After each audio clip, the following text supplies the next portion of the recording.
Fala pessoal, olá, boa noite.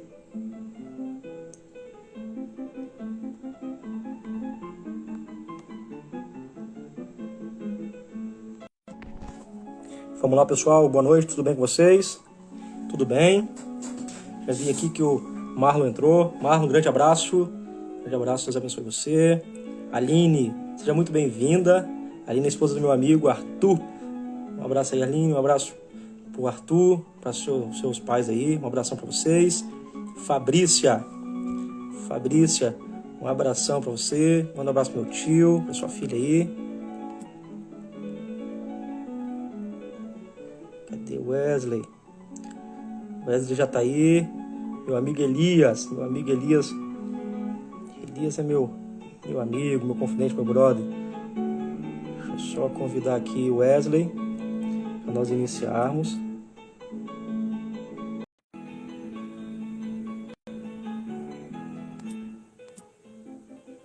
Elias, seja muito bem-vindo aqui. O Maxwell, grande abraço, Maxwell, seja muito bem-vindo. O Maxwell sempre está com a gente aqui na página, sempre está com a gente aqui. Seja muito bem-vindo. Pessoal, faz um favor pra gente aí. Já vai divulgando, já vai compartilhando. Vai ser muito bacana aqui. Meu amigo Wesley acabou de chegar. Wesley, seja muito bem-vindo. Seja muito bem-vindo. Obrigado, Deus abençoe você.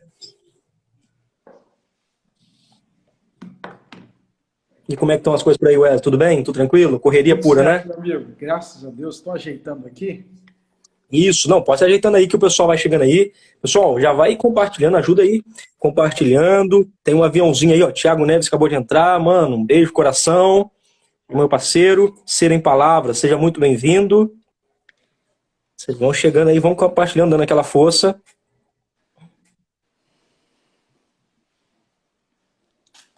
Vou ver para alguns amigos aqui.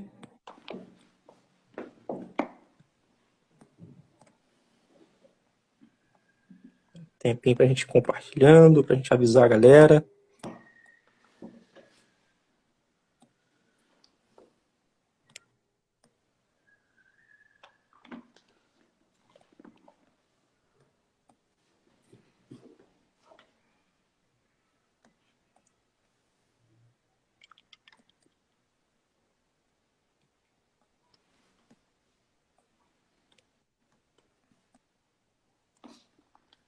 Internet tá boa aí, Douglas?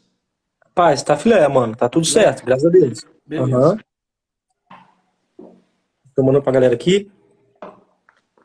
Arnaldo, seja muito bem-vindo. Daniela, seja muito bem-vinda. Vocês forem entrando aí, dá aquela compartilhada para ajudar. Se vocês acharem que deva compartilhar, vocês compartilhem para ajudar a gente. E hoje nós vamos falar sobre um texto muito bacana. Meu amigo Rafael Calandrini. Meu amigo, a gente tem que fazer uma live juntos aqui, tá? Tem que fazer uma live aqui, rapaz.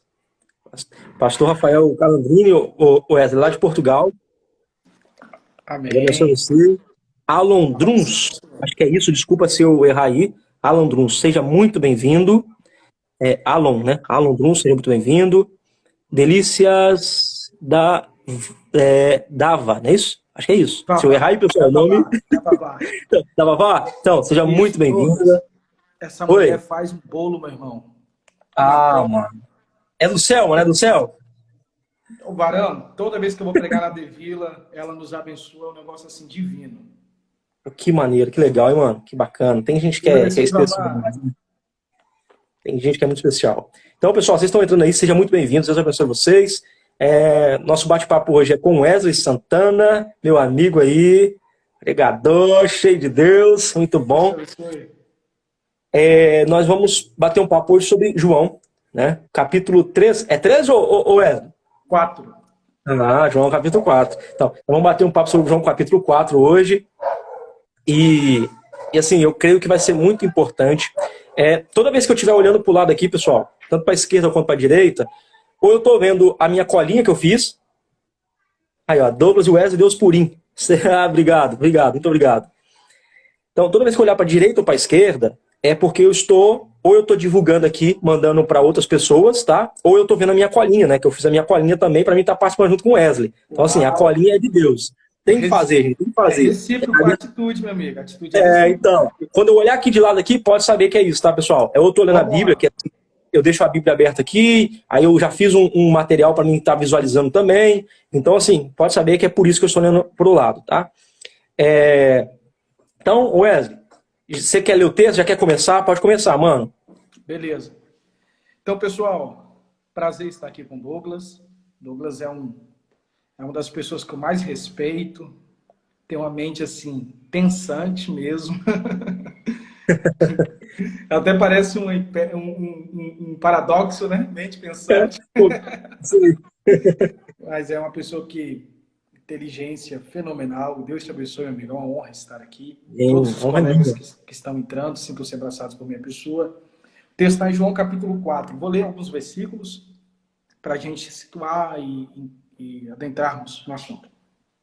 João capítulo 4, versículo 1 está escrito: Os fariseus ficaram sabendo que Jesus fazia e batizava mais discípulos do que João, ainda que não era Cristo que batizava, mas os seus discípulos. Ao saber, Jesus deixou a Judeia e retornou para a Galileia. Jesus tinha que atravessar por Samaria, ou se fez necessário passar por Samaria. Chegou então à cidade chamada Sicá, perto do campo que Jacó tinha dado ao seu filho José. Ali ficava uma fonte. Cansado da viagem, Jesus sentou-se junto à fonte. Era quase ao meio-dia. Aí em diante a gente vai dissertando o texto, meu amigo, para a gente não... Beleza. Wesley, antes de você entrar comentando, deixa eu só falar o nome de 3 pessoas aqui, bem rápido. Davi, muito obrigado por você ter entrado aí, Deus abençoe a tua vida. Tá aqui o pastor Alessandro. Cara, deixa eu só fazer um comentário muito rápido para o pastor Alessandro. Pastor Alessandro é uma pessoa muito especial para mim. Foi uma mão de Deus na minha vida, pastor Alessandro, assim, sou muito grato pela vida dele. Ele talvez não saiba a dimensão da gratidão que eu tenho pela sua vida. E eu fico muito confortável em falar isso aqui em público. Muito obrigado pela sua vida, pastor Alessandro. Foi uma pessoa muito de Deus na minha vida, me ajudou bastante, me orientou, assim, cara sensacional. Agora também está entrando aqui meu padrasto, o Deilton. Com certeza minha mãe tá junto lá. Beijo no coração de vocês. Ó, minha mãe e meu padrasto gostam muito de você, Wes. Gosta muito. Deus abençoe vocês. Que bom. Beijo no coração, mãe. Beijo no coração, Deilton. Jonatas, Deus abençoe vocês. Então, vamos começar. Wes, você já quer começar comentando? Você quer fazer como? Você fica à vontade. Quer que eu falo? Quer falar? Fica à vontade. Meu amigo, se você quiser entrar, e eu vou desenvolvendo junto com você, fala um pouquinho acerca do contexto e a gente desenrola. Beleza. Então vamos lá. Pessoal, primeira coisa que a gente precisa entender desse texto é que o Evangelho de João é um evangelho importantíssimo no texto, tá, do Novo Testamento. Ele é importantíssimo. Há quem diga que é o evangelho mais recente colocado no cânon. Você tem Marcos, que hoje é trabalhado como o primeiro texto do cânon do Novo Testamento dentro dos evangelhos. Não o livro mais antigo do Novo Testamento, mas o evangelho mais antigo do Novo Testamento seria hoje, pela discussão acadêmica, seria o livro de Marcos. E aí você tem o último, tá? mais antigo, seria o livro de João, o Evangelho de João. Esse Evangelho de João, ele tem algumas peculiaridades. Ele comumente, ele é trabalhado principalmente por alguns pais da igreja com a ideia de um evangelho representativo como a águia. Lógico que quando o escritor escreve, não está pensando em evangelho como águia. Isso se eu não me engano, Irineu, que vai trazer essa ideia para traçar uma ideia de um filho de Deus no Evangelho de João. Então, assim, isso, lógico, é uma interpretação dos pais da igreja. Mas algo importante é que o Evangelho de João, ele é conhecido, tá, como o Evangelho das Águas. A máxima do Evangelho de João é conhecido como o Evangelho das Águas.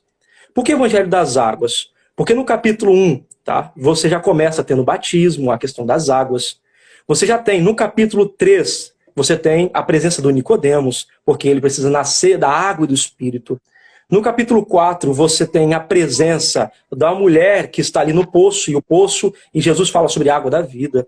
Então, no capítulo 9, você tem o tanque de Siloé. No capítulo 5, você tem o tanque de Betesda. Então, o evangelho ele vai ser trabalhado como o evangelho das águas, porque é importante a ideia de água. Primeira importância da ideia de água no Novo Testamento é por causa da necessidade, Wesley. Tem uma necessidade de água, porque esse pessoal não tem uma água muito boa. Por isso que era costume, em festas rituais, eles colocar um pouco de vinho na água para beber, tanto na festa quanto no dia a dia. Porque a água, como não era muito potável, então você fazia isso para matar um pouco das bactérias que tinham na água. Então era muito comum fazer isso. Então o evangelho é importante para a água no afim de você ter uma água boa para se beber, mas o evangelho ele está traçando de água por causa da água da purificação. O homem precisa ser puro. E a pureza vem a partir do batismo, vem a partir das águas. Então, ele é traçado, ele é circulado através de águas batismais, águas de purificação. E com isso, quando chegamos no capítulo de número 4, você tem aquilo que a gente conhece já, aquela grande história daquela discussão entre Samaria e entre Israel. Então, por isso que o texto diz que era necessário, Jesus tinha que passar ali. Sabemos que você tem Galileia no norte e você tem essa região, a região fica no meio, você tem Galileia em cima, e você tem essa região de Samaria. Só que esse pessoal, eles faziam um caminho de quase uma semana só para não passar na região de Samaria. E aí, a gente vai trabalhando aqui e eu vou dar alguns motivos porque eles não passavam ali. Wesley, fica à vontade, pode comentar.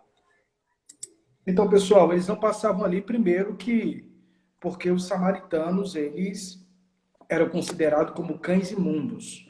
Não somente os samaritanos, todos os gentios, eles eram chamados de cães imundos. É por isso que quando a mulher Cirofinícia saiu correndo atrás de Jesus, gritando socorro, dizendo, Senhor, socorre-me, porque a minha filha está moribunda, miseravelmente endemoniada, Jesus parando disse que não era lícito tirar o pão da mesa dos filhos e dar aos cachorrinhos, né? Porque já tinha esse conceito, essa concepção de que os gentios, os samaritanos, eram chamados de cães imundos. Só que a expressão cachorrinho ali utilizada por Cristo, só abrindo parênteses para expor, não está relacionada a cão imundo costumeiramente dito pelos judeus. A expressão ali, cachorrinhos ali, fala cachorro de estimação. Aí ela diz Senhor, que é Kyrios, ou Kyrion, que é o dono do cachorrinho, né? Então tu és o meu dono. Tu dá pão, filho, mas alimenta o cachorro que tu tem, né? Mais ou menos isso. Então, os samaritanos, eles eram considerados cães imundos, não somente isso, uma raça híbrida, uma raça sincrética, por causa da questão ali do reino da Síria, que veio, entrou, tomou o reino do norte, deixou na cidade ali alguns povos estrangeiros. Os judeus que ficaram, eles se relacionaram com as mulheres estrangeiras, né?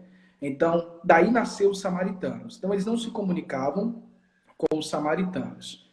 É interessante que Jesus, ele, embora já tinha essa barreira social, essa barreira religiosa, porque eles tinham essa questão de onde devia adorar, se era em Jerusalém, se era no Monte Gerizim. Embora tinha tudo isso, né, no contexto do capítulo 4, Jesus sentiu a necessidade de passar por Samaria. É legal, Douglas, porque o contexto do capítulo 4 do Evangelho segundo João é o sentimento de competitividade que teve na Judéia. A Bíblia diz que os fariseus ficaram sabendo que Jesus batizava mais do que João Batista. O texto abre um parênteses para expor que não era Cristo que batizava, mas os discípulos. Agora, Douglas, se é os discípulos que batizavam, por que os fariseus transferem o batismo dos discípulos a Jesus? Porque no antigo Israel, o mestre era responsável pelos atos dos seus discípulos. Então, na concepção judaica, se os discípulos faziam algo, fazia porque o seu mestre ordenou. Então os fariseus já tinham uma certa maturidade, a compreensão de que se um discípulo faz porque o mestre manda. Então ele não direcionava a culpa aos discípulos, mas o mestre dos discípulos. Porque aquele que tem uma certa maturidade para compreender essa verdade, quando entende que um discípulo faz algo, ele não culpa o discípulo. Ele vai conversar com o Senhor do mesmo. Então, os fariseus, ele não atribui as obras dos discípulos aos discípulos, mas ao mestre. Por quê? Trazendo para o nosso contexto. Se o pregador prega porque o mestre deu a mensagem. Então, a questão não é o discípulo. Se o cantor canta porque o mestre deu a letra. Então, não é o discípulo. Se o pastor pastoreia porque Jesus o instituiu pastor. Então, a questão é o mestre. Então, ele sempre direcionava ao mestre os atos dos seus discípulos. Só que quando isso chegou à compreensão de Cristo, ele sentiu a necessidade de deixar a Judéia, retornar para a Galiléia, e no meio do percurso, ele sente a real necessidade de passar por Samaria. Agora, meu amigo, os dois caminhos são conhecidos por Cristo, ou seja, as duas cidades. Judéia, onde Jesus consumou o seu ministério, está consumado. Lembra? Ele diz que ele foi flagelado em Jerusalém, foi levado para fora da cidade. Então, aqui está a cidade aonde Cristo vai consumar o seu ministério, né? Seu ministério terreno. Galiléia foi onde Jesus começou, principiou os seus milagres. Jesus transformou água e vinho em Caná da Galiléia. Cristo, ele decide sair de um lugar aonde está a consumação, o ápice ministerial dele, e retornar para o lugar de onde ele começou. Por que Cristo faz isso? Porque o sentimento de competitividade está lá, no coração dos fariseus. E Cristo entendeu que é melhor sair de cena do que ficar competindo. Nossa. Muito bom, mano. Muito bom. Dá seguimento aí, meu amigo. Fica à vontade. Tô vendo que o negócio está começando a ficar bom demais. Então, Wesley, só complementando também o que você estava dizendo sobre a questão dos samaritanos, como eles eram vistos. E aí eu vou citar algumas fontes que são importantes para isso. Vontade. Exemplo, se você dá uma olhada no Talmud judaico, e como eu disse, quando eu olhar para o lado é com a linha que eu fiz aqui. No Talmud judaico, no Tratado de Nidá, diz o seguinte, diz que as mulheres samaritanas são consideradas menstruadas, impuras, desde o berço, assim explicitamente infeccionados todos os samaritanos. Então é o seguinte, essas mulheres, desde nascença, já são comparadas com mulheres menstruadas, porque são mulheres impuras. Então todo mundo que nasce dessas mulheres já são cheio de contaminação. Então não existe purificação para o samaritano. Segundo o Rabi Eliezer, ele diz o seguinte, aquele que come o pão de um samaritano é como se comesse carne de porco. Olha para você ver, que loucura. Você também tem no tratado talmúdico de Gitim, que diz o seguinte, qualquer documento subscrito por uma testemunha samaritana podia ser facilmente invalidado. Então, se um samaritano escrevesse um testemunho, você poderia invalidar esse testemunho porque não servia para nada. Só para você ter uma ideia. Alcunha alguém de samaritano era um insulto dos piores. Não dizíamos nós, com razão, que é samaritano. Tens um demônio. Então, chamar alguém de samaritano, segundo o tratado talmúdico, era falar que essa pessoa tinha demônios. Olha só para você ter uma ideia. Então, o nível que você tinha da ideia de samaritano, e todo o dia que o judeu acordava, ele acordava agradecendo a Deus por não ter nascido gentio. E quando ele falava gentio, ele estava se referindo aos samaritanos. Graças a Deus por não ser samaritano.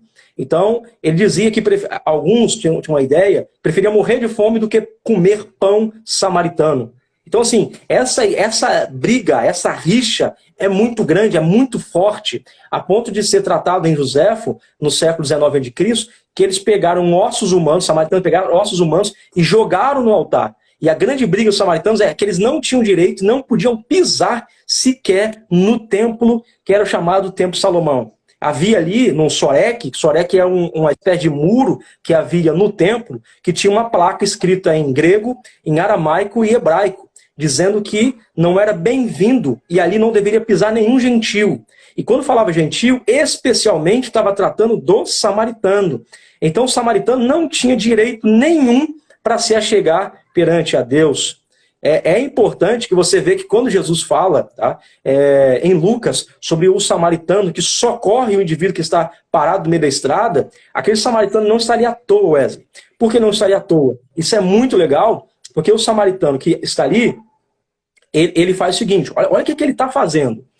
ele está descendo, tá? Ele está ali naquela região onde era a passagem dos sacerdotes. Mas por que passagem dos sacerdotes? Porque ali haviam águas que vinham dos banheiros. Olha que coisa louca. Porque ali tinha uma encanação de águas que vinham dos banheiros, das lavagens que eram feitas, das limpezas que eram feitas no templo, e as pessoas que eram gentias e principalmente samaritanos deveriam se lavar nas águas de sujeiras, nas águas de limpeza do templo, porque não tinha direito de chegar perto do templo. Era uma forma dos judeus humilharem os samaritanos. Então, quando Jesus vai lá, cara, não é simplesmente uma briga, é uma briga muito forte, é uma briga muito veemente entre eles. Então, o que Jesus está tentando arrancar é esse tipo de briga. Só que, assim, o que é importante, que nós vamos tratar mais na frente, é o seguinte, porque tem um culto que o samaritano está dizendo que está fazendo culto a Deus. Hebreus, os israelitas estão dizendo que está fazendo culto a Deus. Porém, o que prevalece nesses cultos, o que está prevalecendo nesses cultos? A intriga. Como é que eu posso estar levantando um culto a Deus, sendo que o meu alvo é a intriga? Sendo que o meu alvo é o seguinte, eu mereço e ele não merece.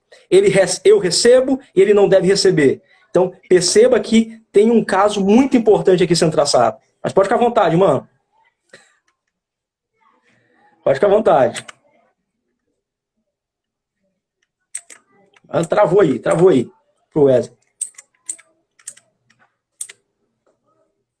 Mano, travou pra você, pode falar, mano. Tá travando ainda. Ah, tá. Já foi feita uma pergunta aqui. Os samaritanos davam alguma importância? Não adiantava. Não adiantava. Oi, desculpa, Wesley, não tô entendendo. Melhorou. Melhorou. Deixa eu só responder essa pergunta que foi feita aqui. O João fez a pergunta. Mas os samaritanos davam alguma importância ao templo? Sim, eles davam, mas não adiantava. Você não tem direito. Mesmo que você desse importância, porque eles queriam fazer parte. Tá bom? Eles queriam fazer parte de toda a ritualística. Só que não é permitido. Você não tem direito de entrar ali dentro. Entende? Por quê? Porque ali é uma cúpula de poder centralizado. Que poder é esse? Poder judaico. Só pode receber a presença do Eterno, só pode receber a presença do Eterno quem faz parte dessa cúpula.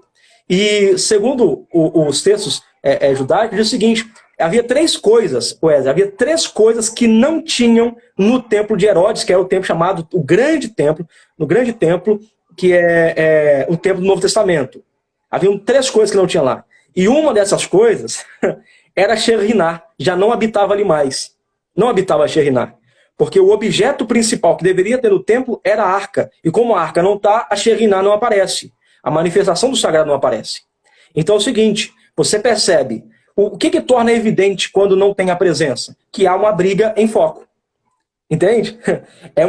Quando tem uma briga em foco, pode saber que a presença não tem. Se a presença está, não tem briga em foco. Então isso, entende? Para você ver. A intriga só prevalece porque a Sheriná não está. Porque a manifestação não está. Se a manifestação está, não há briga, não há contenda. Então, mas a gente vai trocando ideia. Pode falar, fica à vontade, Wesley. Partindo desse prisma aí, desse pressuposto aí, que Jesus vai sair exatamente da Judéia. Exatamente. Isso. Porque lá tem uma intriga, né? Uma intriga, só que a intriga ali está no coração dos fariseus, não no coração de Jesus. Cristo sai de cena. É lindo isso. Você entende? Porque esse sentimento de competitividade que havia entre os judeus, entre os samaritanos, essa barreira social, essa barreira religiosa, impedia Cristo impedia, na verdade, Deus de revelar para ambos os povos o sagrado. Sim. O sagrado. Perfeito, mano. Essa de fato é a ideia. Entendeu? E é lindo, Douglas, que partindo desse ponto de vista aí da intriga aí, quando Cristo ele soube que essa intriga, que esse sentimento de competitividade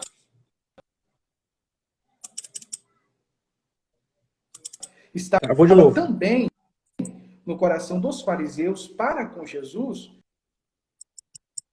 ele sai de cena, porque Cristo entende que é melhor sair de cena do que competir. Isso é algo interessante demais. Tá perfeito? Sim, claro, tá doido. Agora melhorou, melhorou. Ela tá dando umas oscilações, mas Tá bom, tá indo, tá gente? fluindo. Parou de novo. Tá travando aí, meu amigo? Agora travou, Travou voltou a de novo. Tá internet? oscilando, ela tá oscilando.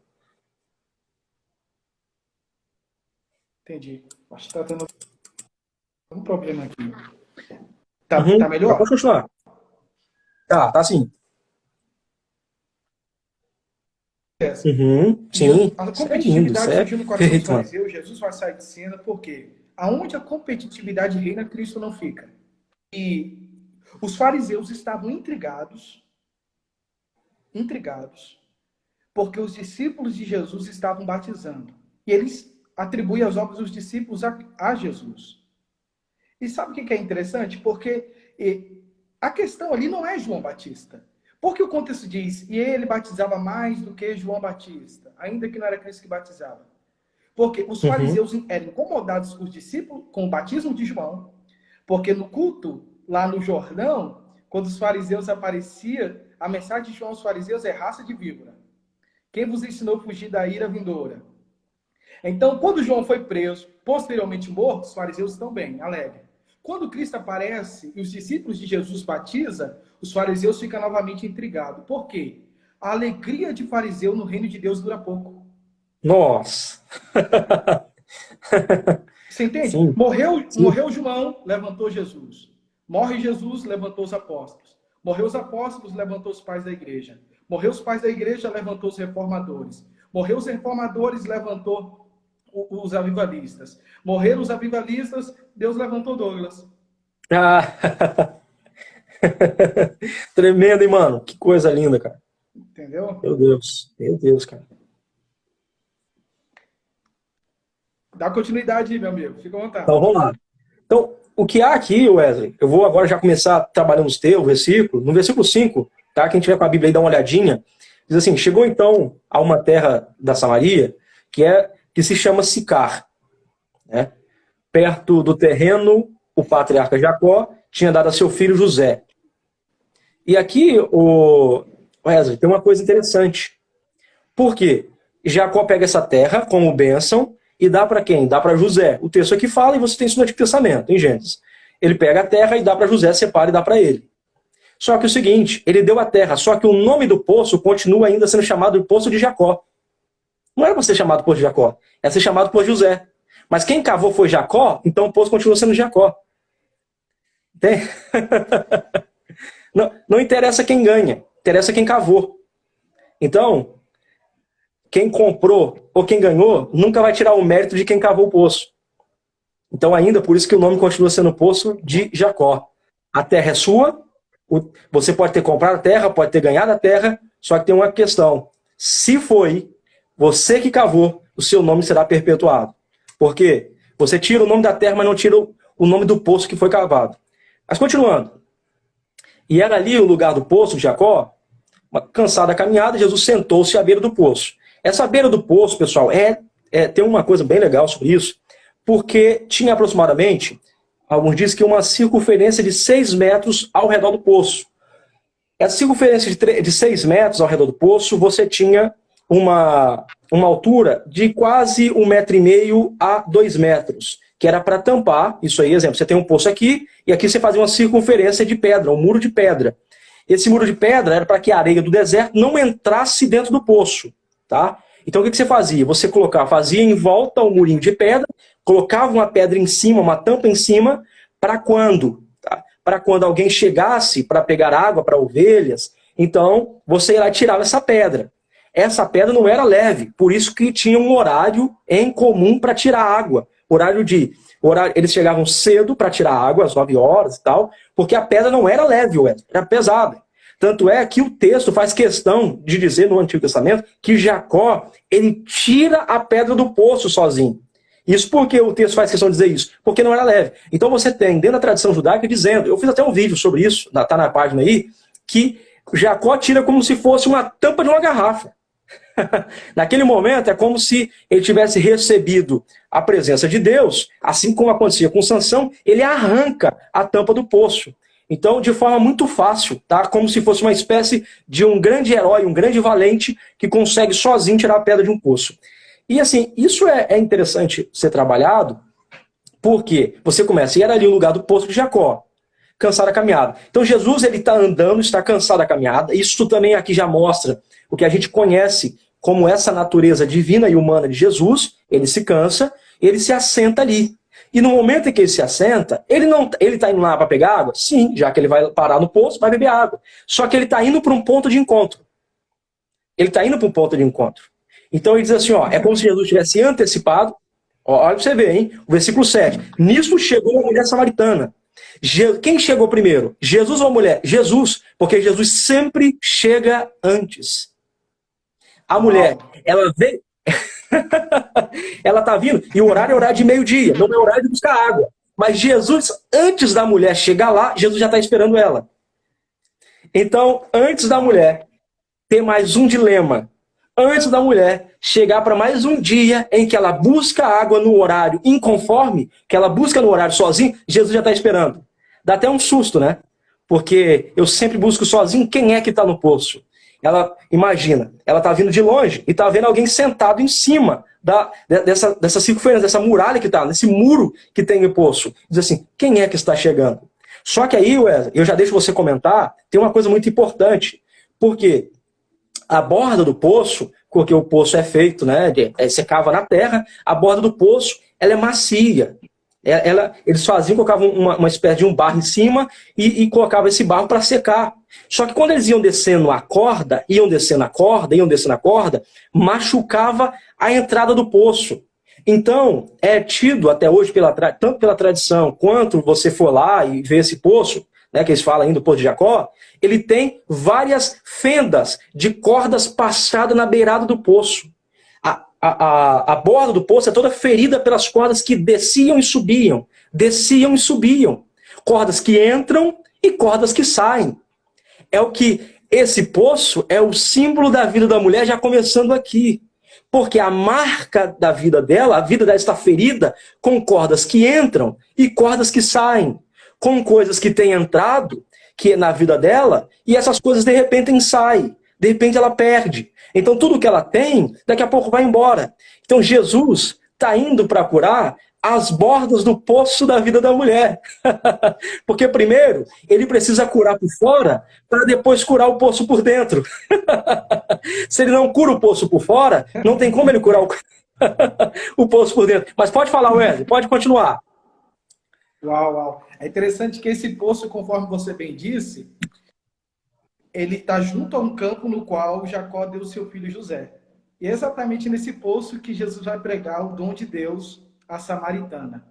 Agora, porque junto ao campo que Jacó deu a José, Jesus vai revelar o dom de Deus, que é a salvação à mulher. Porque existe aqui um objeto de comparação. Porque na terra, aonde o pai demonstra o amor para o filho, Jesus vai revelar o dom de Deus, o amor de Deus ao homem, à humanidade. Olha, Abraão amou Isaac e lhe deu Rebeca. Isaac amou Jacó. Jacó amou José e lhe deu uma terra. Jesus amou a mulher e lhe deu água. Deus amou o homem e deu seu filho.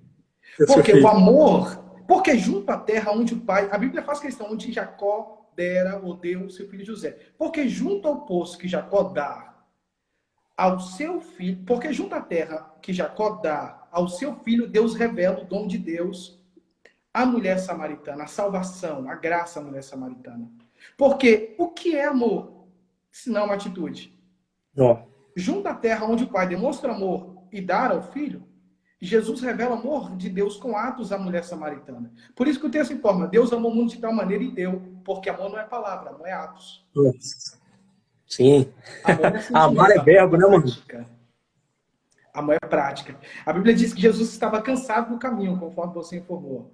É interessante que a Bíblia faz questão de revelar que Jesus estava cansado, porque o cansaço faz parte da caminhada. E tem mais. Nós, às vezes, temos que nos acostumar sem cansar. A gente... O cansaço fez ele parar. E a parada fez ele restaurar a vida de uma mulher. Uau! Então nem sempre parar é um problema. Às vezes parar é um ponto de encontro para uma pessoa que está precisando ajudar outra que precisa. A questão não é nem parar, né, meu amigo? A questão é parar com propósitos. Nossa, é verdade, é verdade. Entendeu? Existem pessoas que estão querendo parar, deixar de caminhar por causa do cansaço, sem propósitos. Uhum. E no antigo Israel, até lá no deserto, sempre as paradas que Deus fazia em Israel, Sim. era com propósito. Parava, descansava, retomava a caminhada. Parava, descansava, o mar se abria. Parava, descansava, a cordonice descia do céu. Parava, descansava, a água saía da rocha. Parava, descansava, Deus abriu o Jordão. Porque parar não é desistência. Nossa. Parar e recuperar fôlego, né, mano? Entendeu? Quem para com Parar não é propósito, para desistência. para curar outro. E é lindo, sabe o que é lindo, mano? Que Jesus está cansado, ele para e vai pregar a necessidade da mulher. Porque Cristo é comissionado por Deus. E uma pessoa comissionada por Deus, mesmo cansado, cumpre propósitos. Nossa, mano. Mesmo com sede, mata a sede. Mesmo ferido, cura a ferida. Porque uma pessoa que é comissionada por Deus, que tem os princípios eternos estabelecidos no seu coração, ele não é guiado pela sua aparente necessidade. Uma pessoa que é guiada pelos princípios, uma pessoa que tem os princípios eternos no seu coração, ela é guiada por Deus. Sim. Isso é o texto de João. João morre, Jesus sabe da morte do seu primo, e aí o texto diz que Jesus vai para um lugar à parte, porque ele precisa tomar um fôlego e recuperar, né, dessa grande coisa que está acontecendo. E o texto diz assim, ó, e ele multiplicou pães e peixes. Está ferido, está machucado, mas está multiplicando. Então, ele assim, ó, primeiro ele poderia ver a necessidade dele. Deixa eu correr aqui. Ó, se viram vocês aí, eu tô vivendo meu luto. Não, Jesus não tem luto para viver, porque tem gente precisando se alimentar. Então, quando tem gente precisando se alimentar, quando tem alguém que depende da gente, não tem como parar para curtir nosso luto, para curtir a nossa dor, para curtir nosso momento. Tem que curar, tem que restaurar. Então, Jesus faz isso. Isso é muito legal, Wesley. Meu Deus. Pode concluir, meu amigo. Não, pode falar, pode continuar. É interessante que Jesus ele está cansado, ele prega a necessidade da mulher e pede de beber. Que loucura, mano. Sim. Ó, a linha, cansado, pede a mulher de beber. O que Jesus, com essa expressão, dá-me de beber, está fazendo? Duas coisas. Primeiro, entendeu? Sim, Você perfeito, entender? perfeito. Porque a caminhada não é solitária, mano. Se Cristo pediu de beber a mulher, quem sou eu para não pedir ao meu próximo? Nossa, verdade, verdade. Jesus E por que ele pede, mano? Né? Que top, cara. Que top. Entendeu? Só que, já percebeu, meu amigo, que antes do diálogo de Jesus com a mulher começar, o que Jesus vai fazer com os discípulos? Vai comprar pão. Vai comprar pão. Vai para a padaria. Isso. Por quê? Você dissertou o contexto aí. Os discípulos eram judeus. Os samaritanos eram considerados imundos. As mulheres samaritanas eram consideradas mulheres que já nasciam menstruadas. Né? Outra coisa, essas mulheres, elas eram, para os judeus, a escória da sociedade. Quarto, Jesus é homem, judeu. Os judeus não se comunicavam com os samaritanos. Jesus é rabino. Os rabinos não falavam com as mulheres nem da sua parentela em público. Então, quando Cristo mandou os discípulos ir a uma cidade, em Sicar, comprar pão, Jesus, o que Jesus está fazendo? Tirando os discípulos de cena para ele não se escandalizar com o tratar dele com a mulher. Porque quando eu não entendo do que Cristo está fazendo na vida de alguém, Jesus me manda para a padaria. Nossa. Vocês não vão entender. O nível da conversa está muito alto para vocês ficarem na mesa, né? Eu já vi, meu amigo, uma pessoa comprar pão para 12. Agora 12 comprar pão para 1. Né? Nessa mesa não pode sentar sem propósito. Aí os discípulos saem de cena. Só que quem olha num olhar carnal, prega abandono. Eu estou no poço e os discípulos saem de cena porque eu sou mulher. Ministra abandono. Só que nem tudo é abandono, ali é propósito. Existem algumas pessoas que Deus tira de cena, Douglas, e não é essas pessoas nos abandonando. É Deus querendo tratar conosco. Quando os discípulos foram e voltaram, a Bíblia diz que a mulher já não é mais a mesma. Porque quando os discípulos chegaram no poço, ela era uma mulher samaritana, escória da sociedade judaica, uma pecadora, fugitiva da espada sacerdotal de Samaria. Quando os discípulos chegaram, ela já era uma missionária. Nossa. E ele chega, o Wesley, e fala bem assim, ó, me dá de beber. Ele manda essa galera comprar pão e fala assim, ó, me dá de beber. Mas por que ele fala me dá de beber, Wesley? Porque é costume, tá? Era costume entre eles, toda pessoa que fosse junto de um poço, levasse seu balde. Então Jesus não levou seu balde. Porque quem tem poço não precisa carregar balde. Quem tem fonte não precisa levar o balde. Então...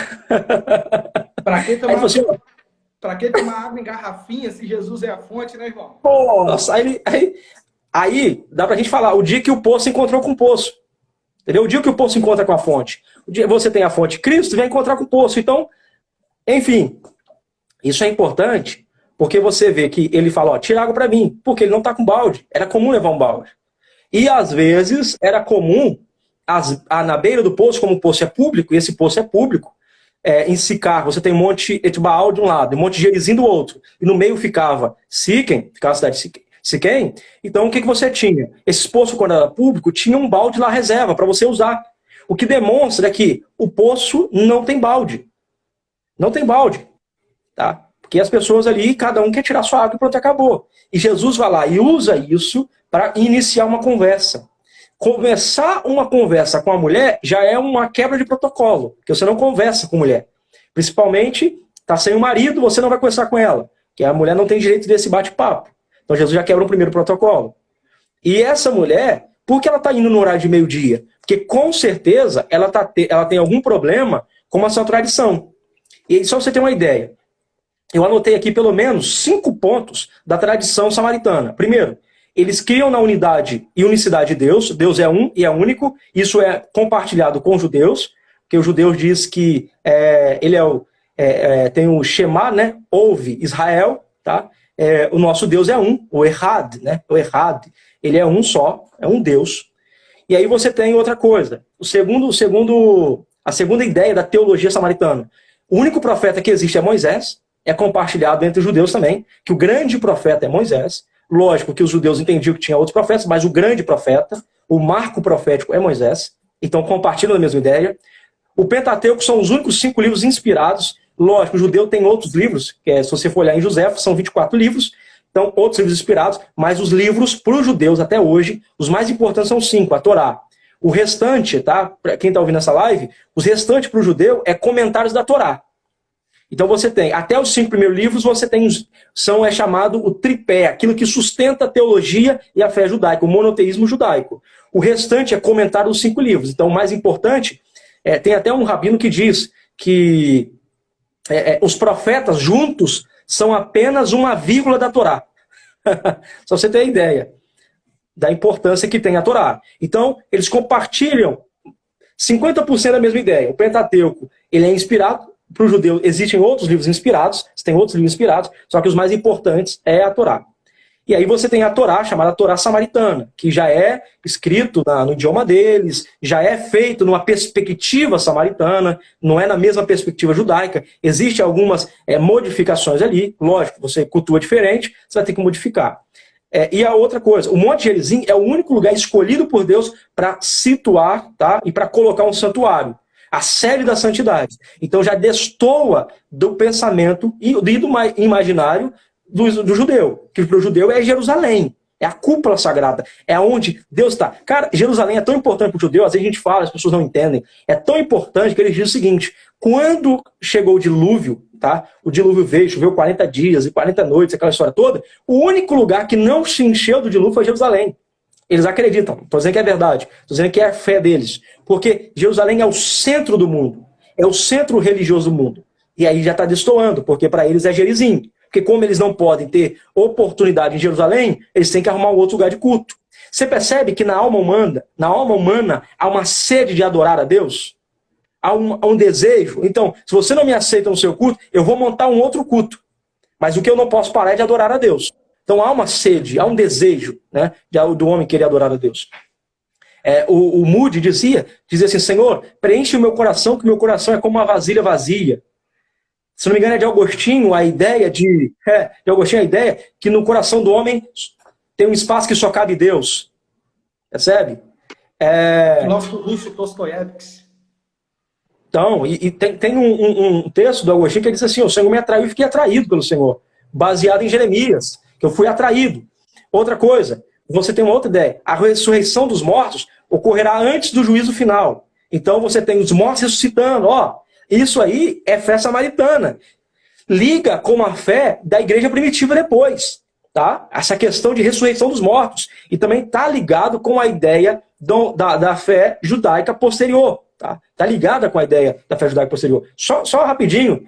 Renato, muito bom você estar aqui. Deus abençoe você. Renato falou que tem mais outras 3 pessoas junto com ele lá. O pessoal está muito alegre lá e tal. Sejam muito bem-vindos aí. Um abraço no coração de vocês aí. Muito obrigado por estar aí assistindo a gente. E aí você tem ainda o quinto, né? Quinto ponto dessa fé samaritana. Os samaritanos aguardam o aparecimento do Messias. Olha, sim, está interligado com a fé judaica. Pastor Paulo será semelhante a Moisés. Ele viverá 110 ou 120 anos e fundará um reino que durará vários séculos. Então você tem isso no imaginário e na fé já samaritana. Algumas coisas se entrelaçam, outras coisas não. Então o que a gente tem que entender é o seguinte, que essa mulher não é uma mulher qualquer. Essa mulher conhece da cultura porque a cultura dela tem uma ligação com a cultura judaica, de uma certa forma. Porque ele sai, há uma ruptura, a partir de 721, 722, por causa da Síria, há essa ruptura, que povos são direcionados para regiões diferentes, e aí nasce uma mistura que os samaritanos seriam isso, essa mistura. E é interessante a forma que os samaritanos eles se chamam. Eles costumam ser chamados os guardadores da lei, era assim que eles se chamavam. Porque eles tinham no seu coração, na sua ideia, a ideia de guardar a lei, guardar a palavra, cara. Então, há uma necessidade do ser humano de sempre carregar uma centelha do divino. Deixa eu só ler um comentário aqui, Wesley, você comenta. Pastor Alessandro Cocupia, Sicá, a cidade da falsidade. João 4,5 foi, pois, uma cidade de Samaria chamada Sicá, junto à herdade, Jacó tinha dado a seu filho José. A definição surpreendente do nome Sicá e da cidade. Então você tem aí, cara, a importância dessa cidade, tá? A importância. E interessante que Siquem é ombros, né? Carregar nos ombros. Tem uma ideia de ombros, você carregando fardos. E é isso que essa mulher está vivendo. Essa mulher carrega sempre um fardo pesado e Jesus está indo lá para esse bate-papo para livrar ela desse fardo que ele está passando. Wesley, pode falar, fica à vontade, mano.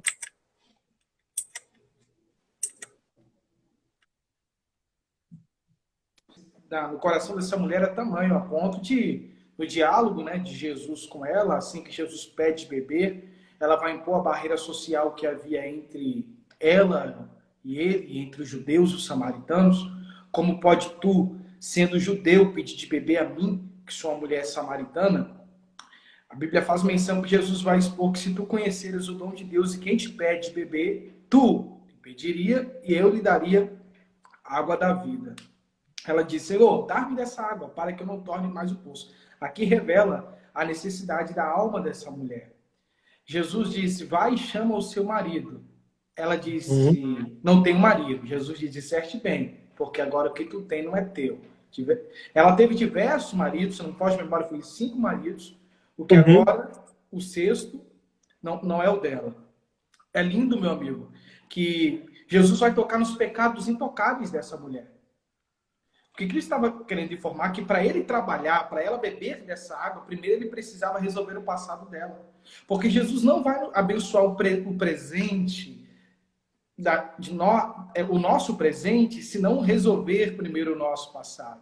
Nossa, verdade. Entender? Então, Jesus disse, vai e chama teu marido. Aí ela disse, Senhor, vejo que tu és profeta. Onde devo adorar? Em Jerusalém ou em Gerizim? Quando Cristo tocou na questão dos pecados intocáveis dessa mulher, essa mulher vai partir do ponto de vista teológico. Porque ela vai sair da questão dos pecados intocáveis de devo adorar. Porque é mais fácil discutir teologia do que confessar eles. Aí, sim, quando Cristo expõe a questão dos pecados intocáveis dela, ela vai fazer uma confissão. Tu és profeta. Quando Cristo deu de beber ela diz, vejo que tu és o Cristo.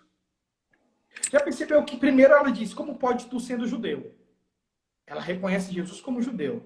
Segundo, Jesus toca nos pecados intocáveis dela e ela diz, tu és profeta. Jesus expõe sobre a adoração, ponto de vista teológico sobre a adoração, ela reconhece Jesus como Cristo. Ou seja, na medida que ela foi dialogando com Cristo, ela foi reconhecendo que o que ela sabia acerca de Jesus era pouco. Que Cristo era muito além daquilo que ela pensava. Cristo era mais do que um judeu, Cristo era mais do que um profeta, e Jesus é o Messias. Ele é o Messias. Você tá doido. Porque ele sempre está além do que pensamos ou imaginamos. Nossa perspectiva, né, mano? Meu Deus. Isso aí. É aquele hino, né? Teologia para explicar, o Big Bang para explicar. Ninguém explica. Os caminhos dele são mais altos, então a gente tem uma ideia sobre ele, só que ele é muito maior. Ele é muito maior. E assim, falando sobre essa questão dos maridos, isso que eu vou falar agora há vários acadêmicos que trabalham isso que eu estou dizendo, que eu vou trabalhar agora com vocês aqui, vou falar agora, que é a questão dos maridos. Que alguns acadêmicos acreditam que isso tem uma interligação com 2 Reis 17, 23 e 24. Por que 2 Reis 17, 23 e 24? Porque em 2 Reis 17 trabalha os territórios aonde, tá, o pessoal da Síria jogou esse povo judeu aí e fez aquela mistura. Então você tinha a cidade de Babilônia, a cidade de Cute, a cidade de Avá, a cidade de Emate e Sefarvaim. Essas cidades, essas 5 cidades, há quem diga que eram umas cidades que eram o nome das divindades que essa mulher apropria para ela. Porque a expressão marido, tá? Essa expressão marido em hebraico, você tem a palavra Baal, Baal, e Baal em hebraico significa esposo, marido. Então quando você usa a expressão Baal, você está usando para marido também, para esposo também. E depois esse termo, ele passa a ser usado para uma divindade, que é a ideia da divindade que casa com o homem. Tanto é que em Oséias é o símbolo disso. Você vê que Israel trai a sua divindade, trai a Yahvé, ele traiu, e aí você vê depois Yahvé de alguma forma atraindo o povo de Israel para o deserto. E essa ideia de atrair ao deserto é atrair como um noivo atrai uma noiva. Então tem essa ideia muito forte no Antigo Testamento e também no Novo Testamento de Deus ter esse relacionamento, Deus ser o marido, tá? Nessa linguagem, Deus ser marido e a noiva, o seu povo, ser sua esposa. Tanto é que nós somos considerados a noiva do Cordeiro, porque ele é o esposo, percebe? Então, quando você tem isso são vários acadêmicos que trabalham com essa ideia, com essa hipótese, que esses maridos que ela tem você tem essas 5 cidades, em cada cidade você tinha uma divindade principal. E ela apropria dessa divindade principal, e Jesus diz assim, ó, os maridos que você teve não são seus. Por quê? Não é seu esse marido. Não é seu esse marido. E agora, o marido que você tem também não é seu. Então, você não é casado, você também não é seu. Quem seria esse marido? O Yahvé. Porque agora a religião impunha sobre esse povo que adorassem Yahvé. E eles não adoravam Yahvé. A divindade deles era outra. Eles tinham outra divindade, tinham outra cosmovisão de vida. Então o que acontece? Jesus chega lá para falar assim, ó, cara, esquece isso que você aprendeu até agora, tá? Aí quando ele fala isso, ela toma um susto. Ela toma um susto gigantesco. Toma um susto. E ela fala o quê? Aí ela pergunta assim, ó, então aonde eu devo adorar? Porque a preocupação dela está no local de adoração. Não em quem deve ser adorado. Ela está perdida. Eu devo adorar onde? Eu adoro no Gerizim? Porque o Gerizim é onde foi construído depois, se não me engano, em 145 aproximadamente antes de Cristo, é construído um templo lá para ser adorado. E esse templo é destruído depois. Esse templo é destruído. Os judeus chegam lá e destroem esse templo. Então, os samaritanos também têm uma raiva terrível dos judeus. Porque eles destroem um templo, dizendo que esse templo não era sagrado, dizendo que esse templo não era de Deus. E aí, há uma grande discussão. Aonde eu devo adorar? O problema aqui, ô Wesley, não é culto, porque culto tem demais. O problema aqui é que não tem sintonia no culto. O problema aqui não é falta de igreja. O problema aqui não é falta de templo. O problema aqui é falta de conexão. Qual é o nosso problema nosso de hoje? Tem muito templo, muito culto, mas pouca conexão. Então você percebe que o cara fala bem assim, ó, vou fazer uma festividade, um avivamento na minha igreja. Aí você manda uma carta, a igreja fulano tá assim, ó, você não pode ir lá não. Aí você vai lá e faz um congresso, você vai lá e fala assim, ó, vamos convidar, vai ter um congresso aqui, você chama a galera e fala que não pode. Eu já ouvi dizer, cara, de um amigo meu fazer um congresso, e o pessoal que não tinha o culto naquele dia, fazer um culto só para o pessoal não ir lá. Então o problema não é culto, o problema não é templo, o problema é falta de conexão. Então você tem templo, você tem culto, você tem rito, você tem nome de Deus sendo dito, mas você não tem conexão. Então o que falta para a nossa geração? O que falta para a nossa geração é conexão. Se não tem conexão, não adianta ter templo, não adianta ter lugar, não adianta nada disso. O importante aqui é a conexão. Pode falar, Wesley, fica à vontade. Uau.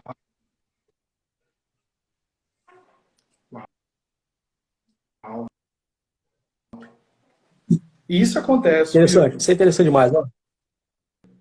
Mas acontece, de fato, é a banalização do sagrado. Você consegue entender? Perfeito. Oi?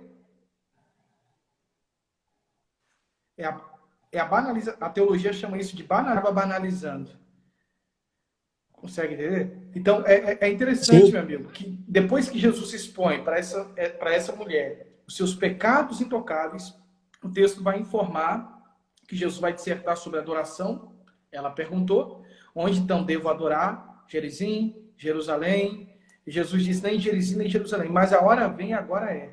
O pastor Paulo Pires está aí na live, meu amigo.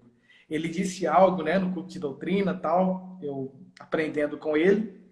Ele disse algo interessante, que quando essa mulher disse, quando Jesus disse, a hora vem, agora é, o que Cristo estava mencionando é que no âmbito da adoração, é possível o adorador fazer presente ao que ia acontecer no futuro. A hora vem, agora é. Show demais. Porque o adorador tem a capacidade de atrair para o seu tempo, para o seu momento, aquilo que era para um tempo futuro. Nó, tá doido. Que isso, mano. Que isso. Dá continuidade aí, meu amigo. Fica à vontade. Então, só pra gente ir trabalhando, no versículo 11, ela diz, isso é mulher, nem sequer tens um balde e o poço é fundo. É aquilo que eu antecedi, falando sobre a questão do balde, que ele não carrega o balde. De onde é que tiras a água viva? Ele tá dizendo, de onde é que tira a água viva? Por que ele tá falando? O que era água viva, mano? Água viva era água que era que das gotas que saíam, tá? Do feixe de água que saía do lençol freático. Então, você tinha dois tipos de poço. Você tinha um poço que você cavava, colocava ele próximo à casa, que quando a água batesse, você fazia uma canalização. Quando a água batesse na calha da casa, tá? No teto da casa, enchia o poço. Só que essa água, geralmente, você fazia o quê com essa água que era água de chuva? Você tinha que usar ela rápido. Por que você tinha que usar rápido? Porque ia secar, ia evaporar. E também a terra ia sugar aquela água ali.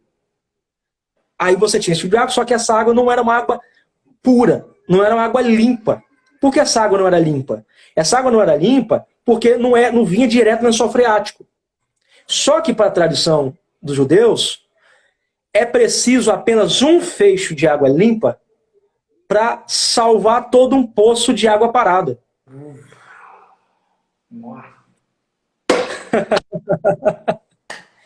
Então, ela é como se fosse um poço de água parada, mas só um feixe que vinha de Jesus, só um riachozinho, um braço pequeno, mínimo braço de água que vem de Jesus, já purifica o poço inteiro. E aí você tinha um segundo poço, que era o poço que era cavado até chegar no lençol freático. Não era muito fácil, porque a terra lá é cheia de pedras, tanto é que na parábola do semeador fica claro isso, que o cara joga a semente e cai no quê? Na estrada. Joga a semente e cai entre espinhos. Joga a semente e cai sobre pedras. Então, assim, o solo é terrível. Então, cavar um poço lá até chegar no lençol freático dá muito trabalho. Só que qual é a vantagem? Dá trabalho, só que você tem água o ano inteiro. Entende? Então, é uma coisa que dá trabalho hoje, mas te fornece água o tempo inteiro. Então, essa água que vem diretamente do lençol é chamada de água viva. Aí ela pergunta, como é que você vai pegar água viva se você não tem nem balde e o poço é fundo? E ela está dizendo assim, ó, como é que você vai colocar o seu balde para chegar até lá embaixo?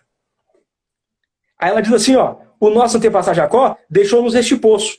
Ele mesmo e seus filhos e os seus rebanhos vinham aqui beber.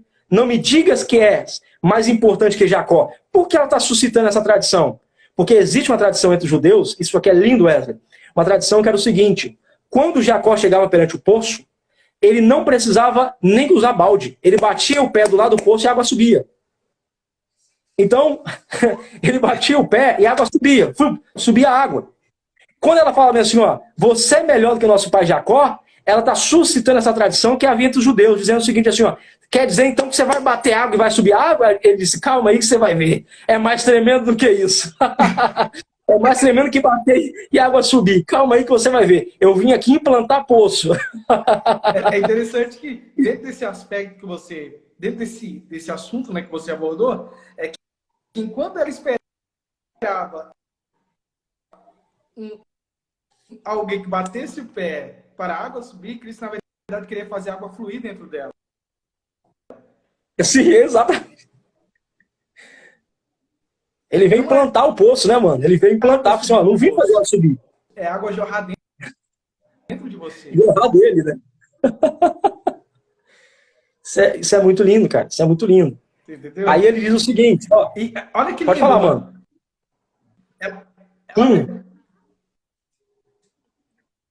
Tá picotando. Segura um pouquinho que tá picotando. É lindo. Fala, olha que lindo, você falou e aí continua. Top.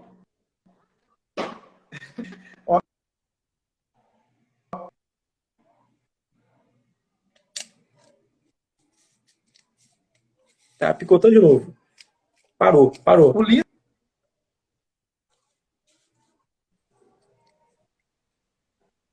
Oi. Mano, parou. Tá travado. Congelou aí.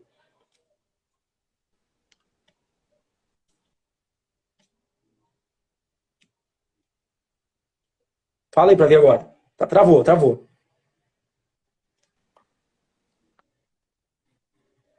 Tá travado ainda? Travou. Faz o seguinte, tenta ver se melhorou agora. Tá melhor agora? Tá.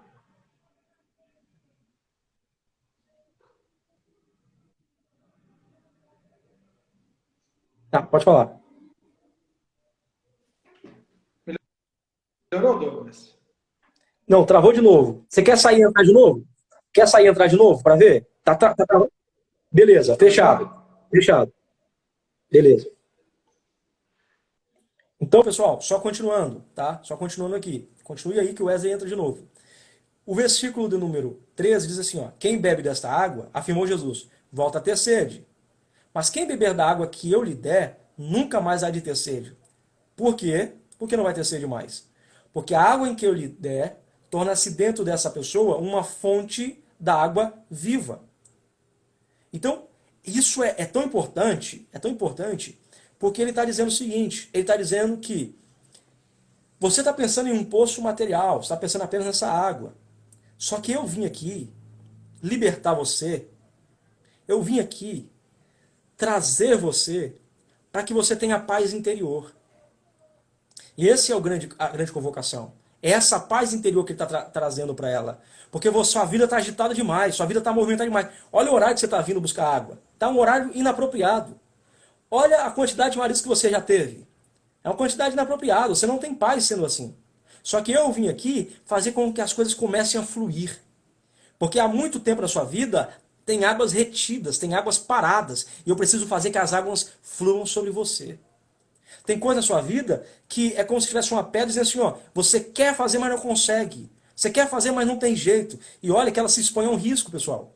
Ela se expõe a um risco. Qual é o risco que ela se expõe? Porque ela está indo num poço no horário sozinho. E era muito comum, no poço era bom para ter encontro, tá? E mulheres costumavam casar próximo aos poços. Mulheres costumavam conhecer os namorados próximo ao poço. Mas era também, as mulheres eram vítimas ali à borda do poço. Então ela se expõe a um risco, se expõe a um tipo de perigo. Para quê? Por qual motivo? Porque ela quer ficar sozinha. Ela precisa ficar um tempo a sós. Ela precisa ficar um tempo com ela mesma. E aí, é nesse momento que Jesus fala assim, ó, da partir de agora as coisas vão fluir.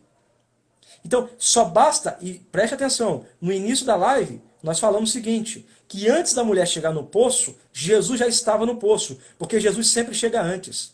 Como Jesus sempre chega antes, quando a mulher chega lá, Jesus já está lá. Jesus não vem depois. Não é a mulher que espera Jesus, é Jesus que espera a mulher. E aí Jesus diz assim, ó, tá na hora das coisas paradas, rotas da sua vida começarem a fluir. Eu vi o pessoal comentando aqui, meu amigo Edinaldo, não precisa furar pedra para conseguir água, apenas tocar a alma para jorrar uma fonte. Exatamente isso, mano. Perfeito comentário. Perfeito comentário. Não precisa furar mais. Precisa de vir de você. São águas que estão em você que estão travadas. Só que eu preciso libertar você de coisas que te travam, de traumas que te travam. É preciso sair desses traumas. Isso é muito lindo. O pastor Alessandro comentou aqui, Jesus era água e ela era o balde, João 4,7. Exatamente, João, exatamente. Wesley, cadê você, Wesley? Cadê você, cadê você? Deixa eu ver aqui. Deixa eu mandar de novo aqui a associação para o Wesley.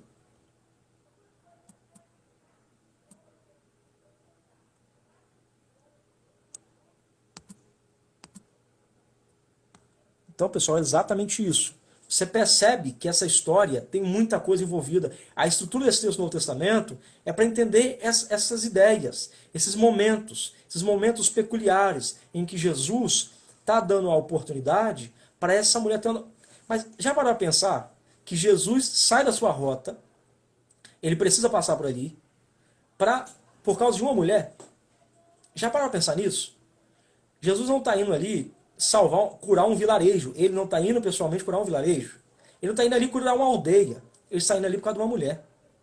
Primeiro, o bate-papo de Jesus já é uma quebra de protocolo.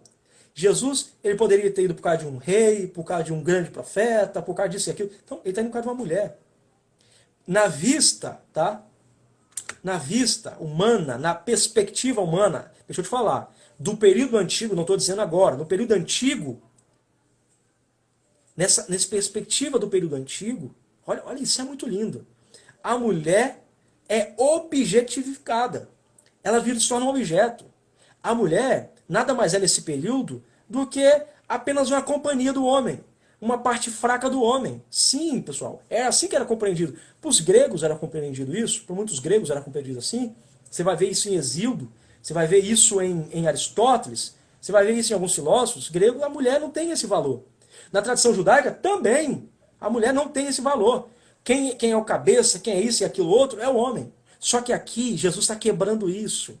Aqui, Jesus está quebrando isso. O que Jesus está fazendo? Jesus está dizendo que essa mulher tem um valor tal que por causa dela, ele está passando lá. E é assim que a gente costuma pensar de nós mesmos. Costumamos pensar que não temos valor nenhum. Costumamos pensar que jamais Jesus irá passar no poço para salvar a gente.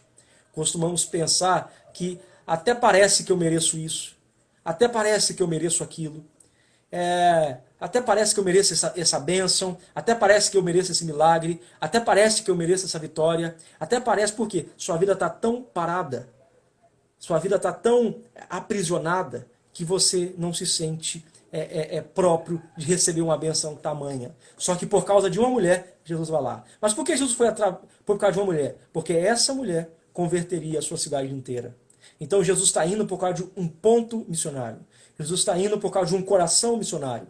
Aonde, tem uma frase muito interessante, não me lembro o autor, aonde tem um coração vazio de Deus, ali é um campo missionário. Não é a quantidade, mas é aonde Jesus quer se aproximar. Pessoal, eu não vou ir mais, eu não vou prolongar mais, porque o Wesley não está conseguindo entrar. Estou vendo aqui que o Wesley não está conseguindo entrar. O Barnabé está aí. Mano, um abraço, beijo no seu coração. O Barnabé foi meu parceiro de serviço, meu amigo, me ajudou. Sou grato a ele. A função que eu exerço hoje lá no meu trabalho, sou grato a esse rapaz aí. Muito obrigado. Então, o Arthur também está aí. Arthur, Deus abençoe você. Valeu, grande abraço. Pessoal, então é isso aí. Eu não vou prolongar mais, porque o Wesley não está conseguindo entrar. A gente faz outro dia uma live, faz uma segunda live sobre esse assunto, porque é muito interessante, tem muitos detalhes. Mas lembre uma coisa.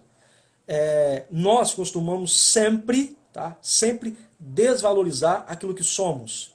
Sempre costumamos pensar que o outro é melhor, que o outro pode, que o outro tem capacidade e nós não temos. Mas essa é a importância desse texto. Jesus chega para a gente que ele pensa que não é capaz, que não pode, que a sua vida está fechada, está aprisionada, não sabe mais o que fazer. É para isso que Jesus vai. Não interessa quem é você, não interessa se você é de igreja, se você não é, não interessa o que as pessoas falam, o que as pessoas dizem. O interessante é que Jesus está sempre com o coração disponível, está sempre com o coração aberto para ir a quem precisa dele. Então não interessa quem é, se você tem fama, se você tem dinheiro, se você tem isso, aquilo, não precisa disso. Se você tem um coração que precisa de Jesus, Jesus está indo atrás de você. Então aí, fica aí um grande abraço, Deus abençoe você, meu pastor amigo Alessandro, Deus abençoe você, Severino, todos que estão aqui. Se eu esqueci o nome de vocês, talvez você também não comentou seu nome aqui, talvez você não falou nada, Deus abençoe você, um grande abraço, tenha uma ótima noite, tá? Rejeitada por todos, mas aceita por Deus. Exatamente. Os homens podem até rejeitar você. Os homens podem passar por você e passar de largo, mas Jesus sempre tem um lugar especial na mesa para você. Então, um abraço a todos, Deus abençoe, um beijo no coração, tenha uma ótima noite, em nome de Jesus. Aqui, ó, a borda, como é que é? Bordados Morais. Deus abençoe você, Catarina, né? Deus abençoe você, tenha uma ótima noite, E todos vocês creiam nisso, que da partir de hoje, águas fluirão de você. Não importa como como está ou como estava o seu momento. O que importa agora é que as coisas vão fluir. Eu creio que vai fluir na finança, vai fluir no emocional, vai fluir no sentimental, tudo vai fluir a partir desse momento. Um grande abraço, Deus abençoe, segue a página lá, Momento de Sabedoria, a gente está sempre postando alguma coisa para abençoar a vida de vocês, tá bom? Grande abraço, Deus abençoe.